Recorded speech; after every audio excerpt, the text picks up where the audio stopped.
You're welcome back to the morning show here on Arise News.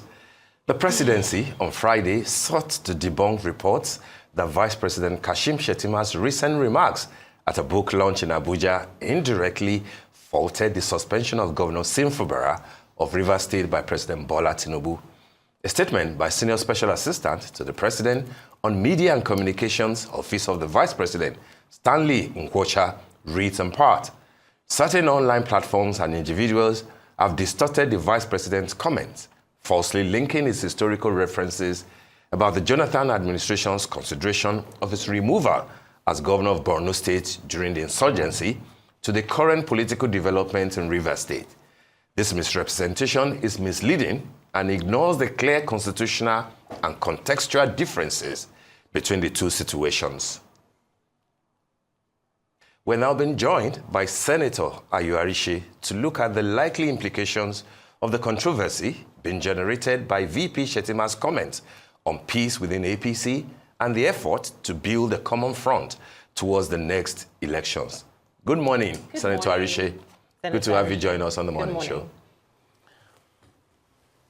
Good morning, Steve, and good morning, Kachi. Nice to be here once again. Thank you for having me.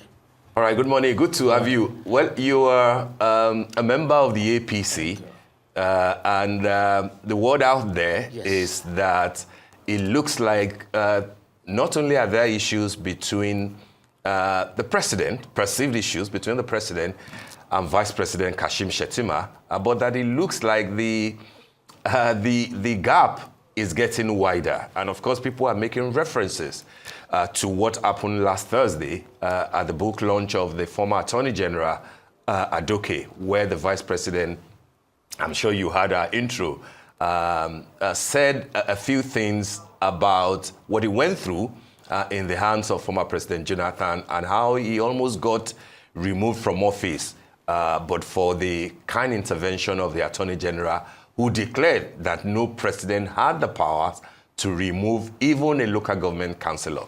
People have been reading meanings to it and are saying that maybe that's an indirect way of telling his boss that he was wrong about what happened in Rivers State concerning Governor Favour, who is still on suspension. But of course, the presidency has responded from the office of the Vice President, saying that it has got nothing to do with Rivers State and that what President Tinubu did with Favour is to suspend him based on constitutional provisions and not a remover. What are your thoughts about this? Do you think that these are indications that things might not be robust between the number one and number two? Thank you very much. Far from it, I believe what the Vice President did was to go and make a comment to say thank you for somebody who did him a favor, because it was a favor.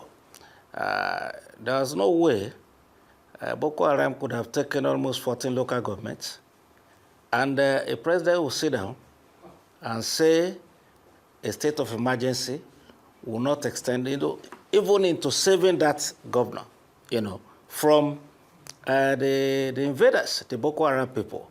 So I think the fact that Adoke suggested to Mr. President that they couldn't remove him, which is neither here nor there, even though there's no remover in the case of Favour, we can see the progress being made significantly towards reabsorbing Favour to his seat.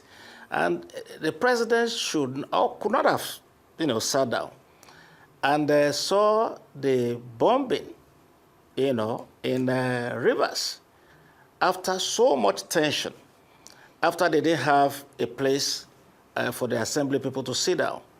And the fact that that governor and his SY predecessor in office were at loggerheads. And I think the best thing that happened was that the president took leadership, and before things broke down beyond repairs, he had this state of emergency proclamation, and I believe, by and large, he followed the procedure. I listened to many arguments in the past, about the fact that, oh, we needed to have gazetted, you needed to do this, do that. Yes, so many things in our Constitution, and even the Constitution of America, where we copied from, they are not explicitly written, and they are not perfect by any means. I mean, this reminds us of the doctrine of necessity.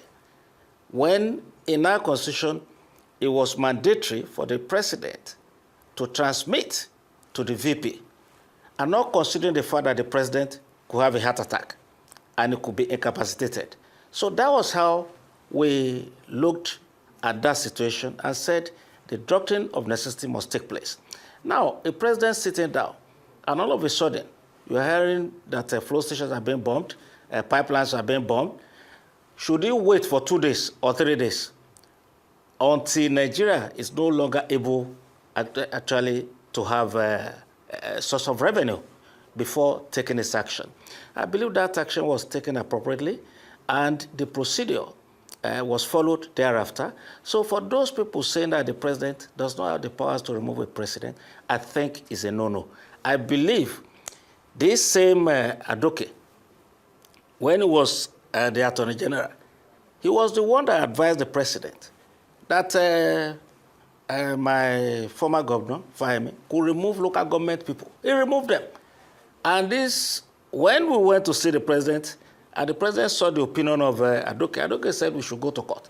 And my position was that, look, Mr. President, those who are legally elected, use the police to ensure that you make them to sit down. Let these other people go to court. The outcome would have been very different. So he is not, Adoke didn't do Nigeria any favor or any governor any favor. Because if I were the president and I saw danger facing the governor and facing the people of the state, I would have removed the governor and put a military person there to face these people. This man could not carry a gun. So he just merely went there to go and say thank you. And I believe the intention was not to vilify the president or to say that, oh, the president doesn't have the powers. The two scenarios are completely different. And I think if you listen to what he said, he was not casting aspersion on the position of the president, not even at this time. When the president has moved forward, has settled the rift, more or less, between the two warring factions, and the man is preparing to bring Fubara back. So it's the people who are, the people, I mean, the politics. That is the long and short of it. People are just making, issues where ordinarily should not have been a major issue, because there's no comparison between the two. Truly, they had a state of emergency in 3 states, and of course, because the state of emergency was to enable the military to respond to these people, because people are no longer living there. They were running to Abuja. While I was in the Senate, even the former Senate President Lawan told me he couldn't even go to Yobe under such circumstances because there was possibility of any one of them being killed. Ditto, the other senator from Boza. So we were witnesses to these things happening. Acting on time, on behalf, if a president or a leader acts on time, it can nip a lot of things in the bud before it becomes a wider problem. And we saw the outcome of what happened in the Southeast. They took almost 22 local governments. They were installing their flags. So should the president have waited until the governor is captured before saying, oh, you are a civilian, you don't have guns, let's put somebody who can actually protect you somehow here? I think, as far as I'm concerned, this issue about race between the president and the vice president is being orchestrated somehow. I'm not speaking with the president, neither am I speaking with the Senate or the VP, but merely looking at what the body language. The VP represents the president everywhere. He gives him all assignments that he's supposed to give him. I think he just sent him to the UK to go and greet the former president. Now, somebody who is quarreling, or if they have such strong problem, this thing should not be happening this way, because the VP actually derives his powers more or less from the president. So I don't think people should begin to belabor this issue. one thing that is clear, the president has the right, and he did the right thing when he did it. If you look at that section 305, very critically, you will see clear and present danger was existing in Rivers State. It might not favor some people, but right now, and that was a suspension rather than outright removal. Yeah. What Adoke supported in the case of Ekiti was outright removal, and he said we should go to court, which was wrong, and that's one of the reasons why many of the problems that actually that the president faced, the former president at that time, those his advices could have been part of what is responsible for them. So he should not come and whitewash anything for us. All of them will come in and be launching books anyway. But some of these things will come in to come and hunt them. Because, yeah. You know, Senator Arisha, I mean, I understand what you mean when you say everyone is launching a book. I think in the last couple of weeks, we've had quite a number, 2 or 3 or thereabout. But I think these books are important because, you know, historical context is key. And with history, you need to always have different sides and different facets to really understand what these issues are. Research is important, and some of these books will contribute to that. But now let's go to the bone of this issue, which is, first of all, the constitutionality or otherwise of the state of emergency in Rivers remains debated. However, the issue does not, it doesn't take away from the issue, which was the fact that a legislative system was interrupted in Rivers State, and that should not happen. Now, how that a problem, which was a very big issue, by the way, and should have never happened on the side of Siminalayi Fubara, the suspended governor, how that issue was handled became the issue, whether or not it was constitutional to declare a state of emergency, suspending the governor. But should the governor have done what he did? Absolutely not. Now, the difference in this situation between the case in 2004 with Plateau State, where we saw the governor suspended, and the case, furthermore, in Borno State, where we didn't see the suspension of the elected governors, but we did see a declaration of a state of emergency. It's often considered that maybe in 2004, if the Plateau State governor had taken this case to court, maybe by now we will have some precedent to really analyze this case by, because even this state of emergency is still, everyone is still awaiting a review of the case and a judgment on the case by the Supreme Court. But it still goes back, that's a separate issue. Going back to this book launch, it was an OPL 245. That's what the book by the former Attorney General was about. And Vice President Shettima came in to talk about his experience and support the release of this book and some of the historical facts that are in this book by giving context to his own experience at the time where he was governor. Did what he say, which is a very clear question, what he said and what is happening in Rivers, do you think there is any relation whatsoever to what he said and what was said in Rivers? And while you have emphasized that there are no relations to both of them, why do you think there is such a push for people to see the narrative as though he was speaking against his principle? Why do you think there's such a push? Also looking at the fact that there's also been a lot of talks around him not returning as the vice presidential candidate with President Bola Ahmed Tinubu come 2027. Why is there such a push to make people rethink what was said, looking at the facts and considering that they are completely, blatantly different? Well, I'm not making any case for the VP. Is without any doubt, is a very smart and capable senator, and was governor. So I think he speaks extempore most of the time.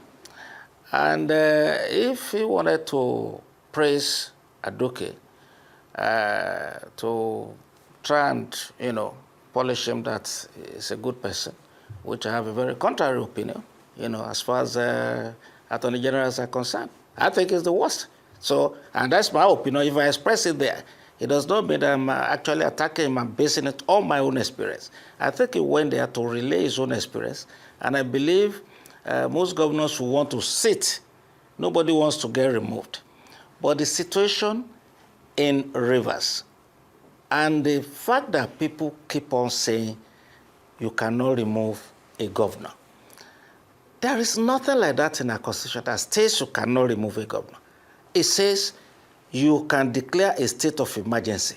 Now that difference between declaring a state of emergency and removing the governor, even though a governor is elected, but take hypothetically, the governor was able to demolish the House of Assembly in Rivers. That, I believe, everybody believes that that's excessive.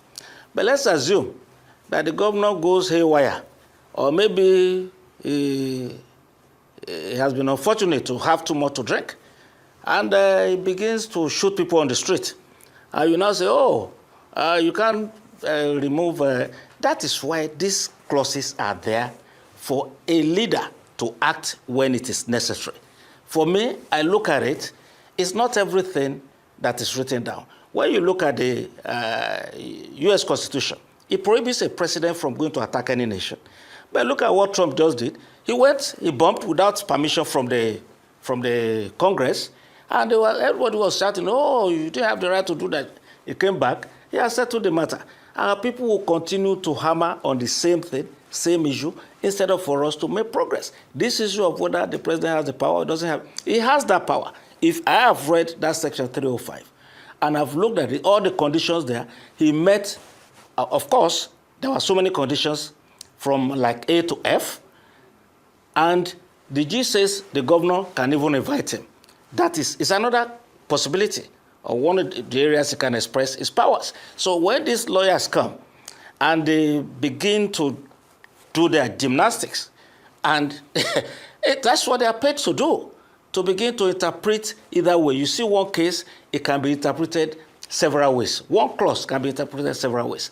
But what I'm looking at as a former lawmaker, as somebody that I believe I can understand issues, I can read.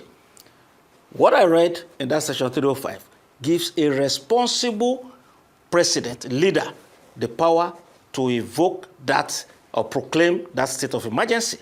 And the fact that Fubara was an active participant in the problem there, he needed to go to be suspended. He did not remove him as governor. He suspended him so that peace can come to the state. And that's what we are saying. I don't know why people are not speaking in that religion. That's talking, no. Or it's because they have this narrative that the president had removed the governor illegally, that he didn't have the power. If that were not to be the case, ordinarily, this should not have been an issue. And the two situations were very different, completely different. You have Boko Haram pursuing a governor in the first instance. So he's not the originator of the problem. Neither is he part of that problem. So declaring the state of emergency at that period, maybe an Attorney General can come out and say, oh, you can't remove a governor. And he quoted, said, Tambuwa said to the president, you cannot remove a governor. Tambuwa had no other choice. Jonathan did not support him. Jonathan wanted somebody from the Southwest to be speaker, so he hijacked it from him, and there was no love lost between them. So obviously, if you are in power, and you are the president, and you have your Congress, you know you'll be able to pass whatever you want to pass through them. So the two situations and scenarios are not comparable. And I don't believe, if I were Attorney General, I would have declared state of emergency, and I would have removed the governors to save them from themselves, from those Boko Haram at that time. So I might be wrong. And these are things that the Constitution can now be amended to correct in the future.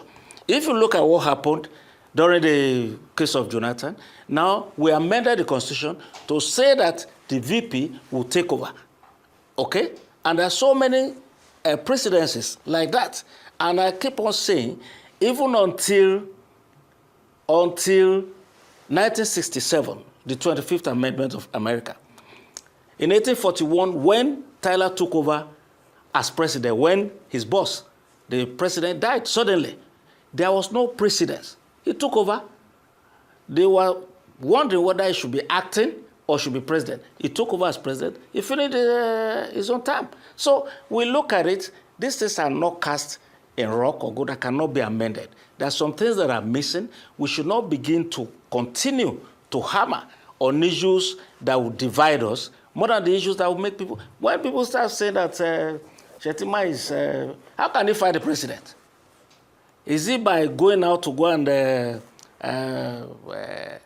say things against the president that will make the president fall in love with him to say, okay, you are coming back. I know he's a smarter person. He could not have gone there to go and say anything against the president because he wanted to vilify the president. No, I believe that. And I sufficiently, I see him from afar. We talk once in a while.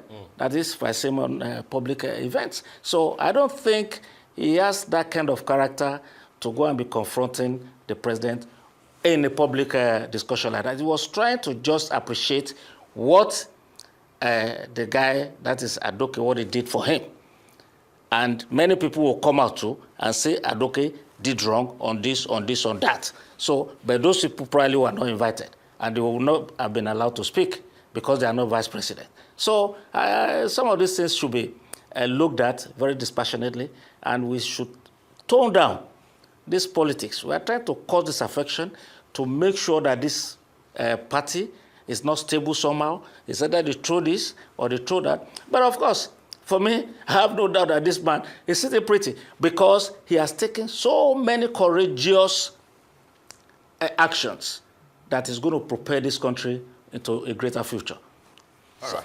That's my position. All right, Senator Arishe, I mean, you have used the word remover a number of times, and I'm wondering if you're using it interchangeably with suspension, because even the Vice President's office clarified it. The reason why I'm asking this, listen, sir, let me just land on this.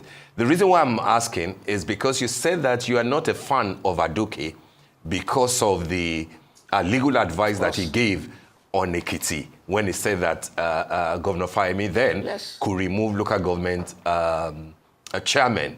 But then you are from Ekiti. And so if you disagree with Adoke on that, are you therefore saying that you saw merit in what former President Obasanjo did in suspending, I'm not sure that was a remover because he did return to his position, in suspending a sitting governor, Ayo Fayose, at that time, from your state? Are you saying that you support that? That's one part of my question. The second part, which is also equally important, will be that, yes, I agree with you that we shouldn't fan embers of discord between the president and the vice president. But as you know, there is no smoke, as they say, without fire. And people might make reference to the fact that maybe Asiwaju Bola Ahmed Tinubu does not have the record of working with only one person as his deputy. And they can point to Lagos State, where in 8 years, he had 3 deputy governors. He had Kuforola Bokno, he had Femi Pedro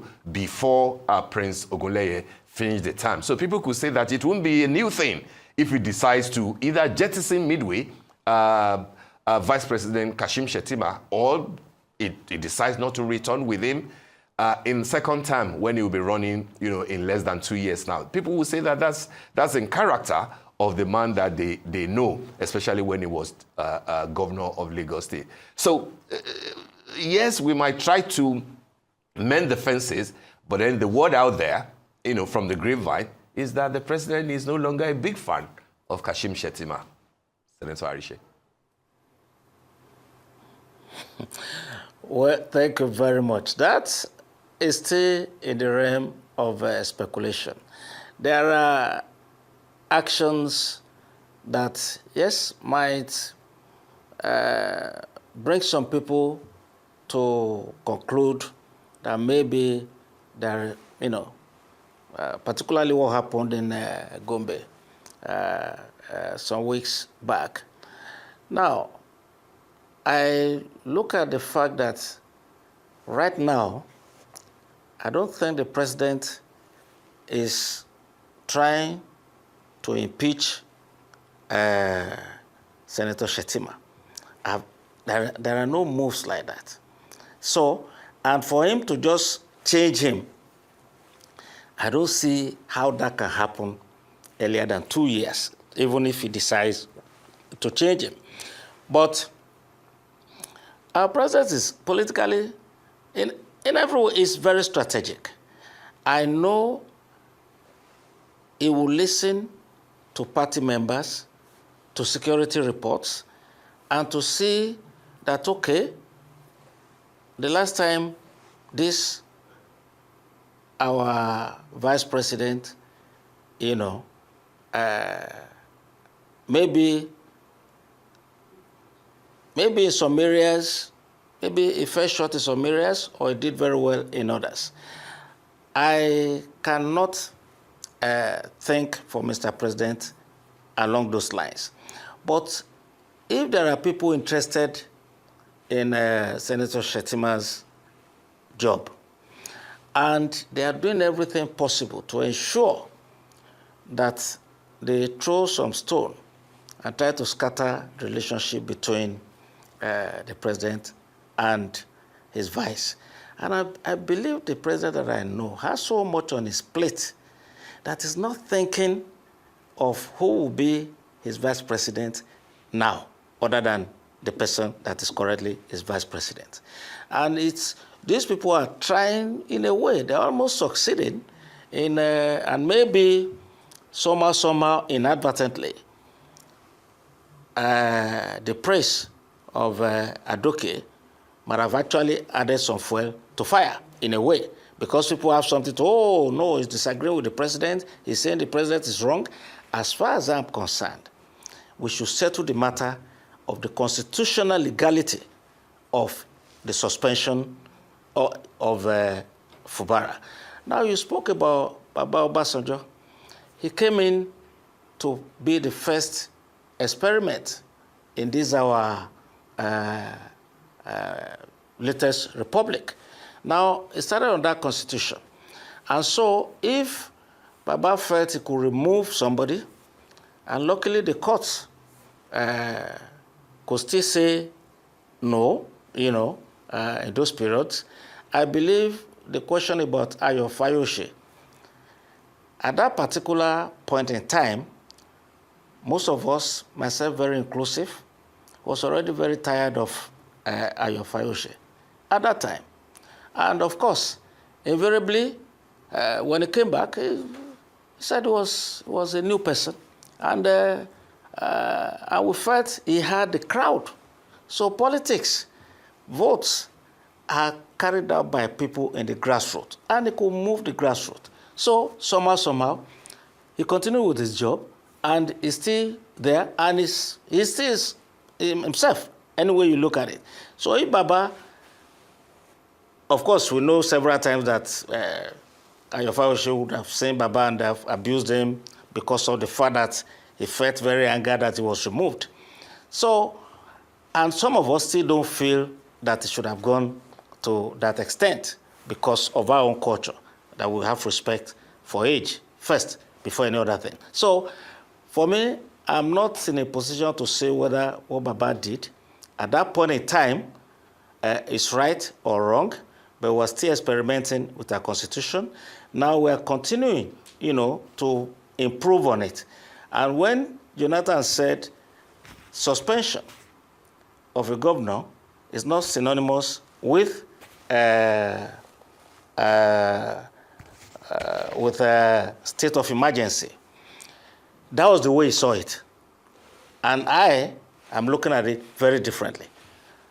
Now, if the president says this man is an active participant in the crisis that is rocking this state, and these bombs that we're hearing, that was being, and the pipelines that were being busted in rivers, where would it have ended if he had not moved in immediately and said, look, this is enough, there's a state of emergency, you need to step aside, I have a rear admiral or admiral to go and look after the state in the interim. So there is a difference between suspension and removal.